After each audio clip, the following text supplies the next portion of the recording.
अस्सलाम वालेकुम दोस्तों, क्या हाल है। उम्मीद करता हूं कि सब ठीक होंगे। जैसा कि आप जानते हैं, मैं गुज़श्ता 25 साल से उर्दू से वाबस्ता हूं, उर्दू पढ़ा रहा हूं। उर्दू पढ़ाते हुए मैं अक्सर देखता हूं कि तालिब इल्म असातिज़ा भी ऐसी ऐसी गलतियां कर जाते हैं कि बंदा सर पकड़ के बैठ जाता है कि ये क्या हो गया। तो उर्दू बुनियादी ग्रामर और उसके बुनियादी कवायद हैं, उनको सिखाने के लिए मैं एक सिलसिला शुरू कर रहा हूं जिसका नाम है बुनियादी उर्दू या उर्दू सीखिए। तो इस सिलसिले में आज मैं बिल्कुल इब्तदाई और तारुफी लेक्चर जो है वो लेके हाजिर हुआ हूं। तो मेरा मौजू है हर्फ और लफ्ज। तो मुफरद आवाज को हर्फ कहा जाता है, यानी हर हर्फ किसी एक आवाज को जाहिर करता है। जुबानें जो है वो दो किस्म की होती हैं, एक वो जो हरूफ तहजी पे मबनी होती हैं जैसे उर्दू अंग्रेजी वगैरह, और दूसरी वो जिनकी बुनियाद हरूफ तहजी पे नहीं होती। जिनकी बुनियाद हरूफ तहजी पे होती है वहां लफ्ज की इकाई जो है वो हर्फ है, यानी हरफों से लफ्ज बनता है। और जो हरूफ तहजी पे मुश्तमिल नहीं है जैसे चीनी जुबान, तो चीनी जुबान जो है ये हरूफ तहजी से नहीं मिलके बनी। यहाँ लफ्ज जो है इकाई है, और लफ्ज जो है बजाते खुद इस्तेमाल होता है, तो हरफों से मिलकर नहीं बनता। तो ये बड़ा जबरदस्त जो है वो फार्मूला है। तो हर्फ मुफरद आवाज को कहते हैं, यानी अलिफ बे पे ते टे से, यानी ये जो उर्दू के बुनियादी हरूफ हैं या हरूफ तहजी, ये बुनियादी आवाजों को जाहिर करते हैं। तो ये हरूफ जब आपस में मिलते हैं तो लफ्ज बनता है। तो लफ्ज क्या होता है? अल्फाज के हरूफ के मजमुए को या आवाजों के मजमुए को लफ्ज कहते हैं। तो लफ्ज की आगे दो किस्में हैं। लफ्ज की दो किस्में कौन सी हैं? कलिमा और मुहमिल।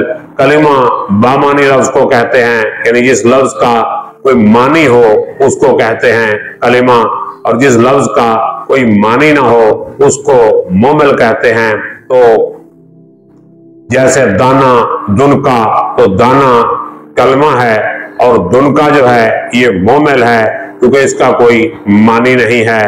तो अब मुहमिल को हम यही छोड़ते हैं, क्यों? इसका कोई मानी नहीं, उसने हमारे साथ नहीं चलना। तो कलमे की बात करते हैं। कलमे की बुनियादी तौर पर तीन किस्में होती हैं, इस्म, फेल और हर्फ। आगे तफसील से बात करेंगे। तो आज इस्म, फेल और हर्फ का तारुफ और इनकी मिसालें पेश करके मैं आपसे इजाजत चाहूंगा।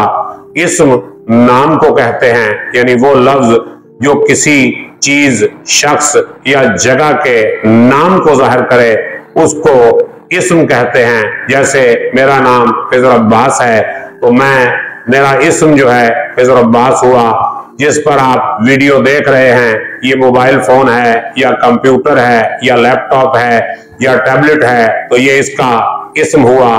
तो घर, दीवार, शहर, मुल्क, पाकिस्तान, लाहौर, लड़का, लड़की, गाय, भैंस, तो ये सब क्या है? इस्म है।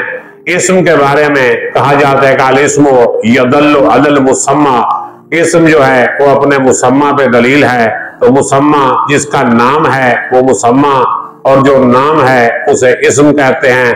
जैसे मैं मुसम्मा हूं और खिजर अब्बास मेरा इस्म है। ये जो मोबाइल फोन है ये मुसम्मा है और मोबाइल फोन जो है इसका इस्म है। तो इस्म के बाद अगली चीज जो है वो फेल है। फेल उस लफ्ज को कहते हैं जो किसी काम के करने या होने को जाहिर करता है जमाने के लिहाज से, जैसे जाता है, करता है, उठता है, बैठता है, आएगा, जा रहा है। तो ये सारे फेल हैं, क्योंकि ये किसी काम को जाहिर कर रहे हैं।